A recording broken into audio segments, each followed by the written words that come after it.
Hey guys, welcome to my channel. అందరు ఎలా ఉన్నారు? బాగున్నారా? నేను కూడా చాలా బాగున్నానండి. సో ఈరోజు మీకోసం బెండకాయ పులగూర ఎలా చేయాలో చూపించబోతున్నాను. బెండకాయ పులగూర ఇది ఒక్కొక్కరు ఒక్కొక్కలా పిలుస్తారు. మేము బెండకాయ బజ్జీ అంటాం, బెండకాయ పులగూర అంటాము. సో ఏదైతే ఏముంది మొత్తానికి బెండకాయతో చేస్తాను అనమాట. సో ఇంకెందుకు ఆలస్యం, ఎలా చేయాలో చూద్దామా? అందుకోసం ఫస్ట్ ఒక హాఫ్ కేజీ బెండకాయ తీసుకొని వాటిని ఈ విధంగా మీడియం సైజ్ గా కట్ చేసి ఫస్ట్ కడిగి మళ్ళీ నీట్ గా మీడియం సైజ్ లో కట్ చేసి పక్కన పెట్టుకోండి. అలాగే ఒక ఎర్రగడ్డని సన్న సన్న ముక్కలుగా కట్ చేసి దాంతో పాటు కరివేపాకు, కొత్తిమీర, అలాగే ఒక తెల్లగడ్డని పాయలుగా తీసేసి టమోటాస్ ఒక నాలుగు పక్షాలుగా కోసి పక్కన పెట్టుకోండి. తర్వాత స్టవ్ ఆన్ చేసి కుక్కర్ పెట్టి అందులో ఒక 3 స్పూన్స్ ఆయిల్ వేయండి. ఆయిల్ వేడెక్కిన తర్వాత అందులో ధనియాలు కొన్ని వేయండి. తర్వాత ఎండుమిరపకాయలు ఒక 3 వేయండి. నెక్స్ట్ జీలకర్ర కొంచెం వేసి తర్వాత చిటికెడు ఇంగువ వేయండి. సో ఇవన్నీ బాగా ఫ్రై అవుతూ ఉంటాయి అన్నమాట. బాగా మిక్స్ చేసిన తర్వాత సో ఎక్కువ మాడకుండా చూసుకోండి. ఇప్పుడు ఆనియన్, తెల్లగడ్డ, అలాగే కరివేపాకు ఈ మూడింటిని కూడా వేసి బాగా వేయించండి. ఇప్పుడు పసుపు పొడి చిటికెడు. సో కొంచెం పసుపు పొడి వేసి మళ్ళా బాగా మిక్స్ చేయండి. సో ఆనియన్స్ అవి బాగా ఫ్రై అవ్వాలన్నమాట. సో ఇలా ఆనియన్స్ అవన్నీ వేయించేసిన తర్వాత మనం కట్ చేసుకున్న బెండకాయలు ఉన్నాయి కదండి, ఆ బెండకాయలు అన్నిటినీ వీటిల్లో వేసి బాగా మిక్స్ చేసి వేయించండి.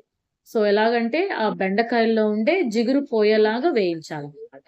జస్ట్ మరి అంత మాడిపోయినట్టు కాకుండా లైట్ గా వేయించండి.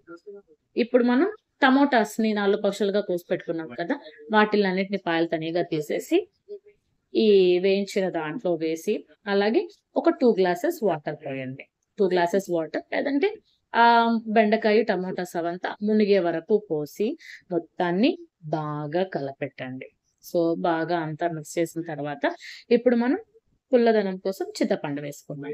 సో జస్ట్ మీ పులుపుకి మీరు ఎంత పులుపు తింటారో దానికి తగ్గట్టుగా కొంచెం చింతపండు వేసుకొని కుక్కర్ మూత పెట్టి విజిల్ పెట్టేసి ఒక 5 విజిల్స్ హై ఫ్లేమ్ లో రానివ్వండి.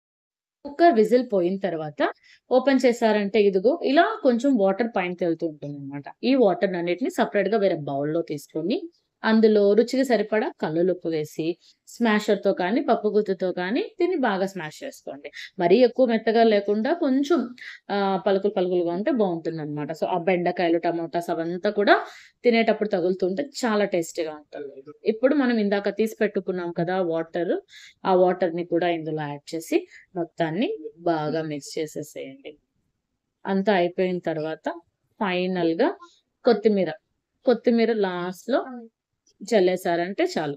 కొత్తిమీర ఇలా చల్లేసి మూత పెట్టి ఒక 5 మినిట్స్ అలా వదిలేసేయండి. అంతే. చాలా టేస్టీ బెండకాయ బజ్జీ, అదే అండి బెండకాయ పులిహోర రెడీ. ఈ వీడియో మీకు నచ్చినట్లయితే లైక్ చేయండి. అలాగే నా ఛానల్‌ని ఫస్ట్ టైం చూస్తున్నట్లయితే సబ్స్క్రైబ్ చేసుకోండి. ఈ రెసిపీ ఎలా ఉందో కామెంట్ చేయడం మాత్రం మర్చిపోకండి. Thank you for watching. Bye.